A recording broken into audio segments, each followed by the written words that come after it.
गीता के 10 रहस्य जो आपकी जिंदगी बदल देंगे। कभी कभी जिंदगी में रास्ता दिखता है पर दिशा नहीं मिलती। ऐसे में भगवत गीता सिर्फ एक किताब नहीं बल्कि जीवन का नक्शा है। आओ जाने वो 10 शब्द जो अगर समझ लिए तो जिंदगी ही बदल जाएगी। कर्म, कर्म करते रहो, फल की चिंता मत करो। भगवान कृष्ण कहते हैं, तेरा अधिकार सिर्फ कर्म पर है, फल पर नहीं।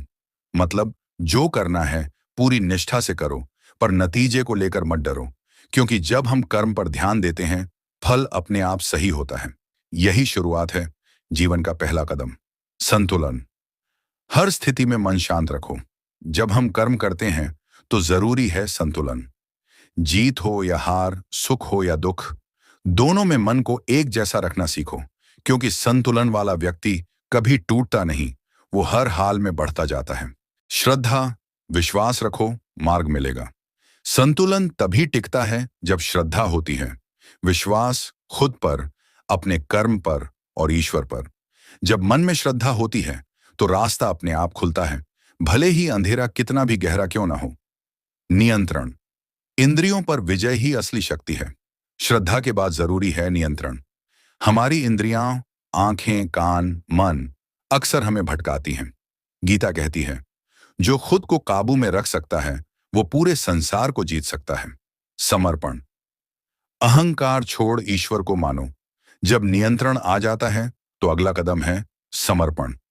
अहंकार से मुक्त होना और ये मानना कि सब कुछ मेरी इच्छा से नहीं बल्कि एक उच्च शक्ति के नियंत्रण में है। यही सच्चा आत्मसमर्पण है। ज्ञान या अज्ञान ही दुख की जड़ है।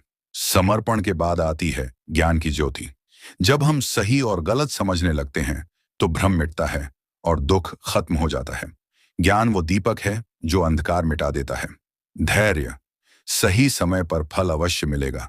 ज्ञान सिखाता है कि हर चीज का अपना समय होता है। बीज आज बोया जाता है पर फल कल आता है, इसीलिए धैर्य रखो। भगवान देर करते हैं, अंधेर नहीं। निष्काम। बिना स्वार्थ के कर्म सर्वोत्तम है। धैर्य के साथ जब हम काम करते हैं बिना किसी लालच के तो वो बन जाता है निष्काम कर्म।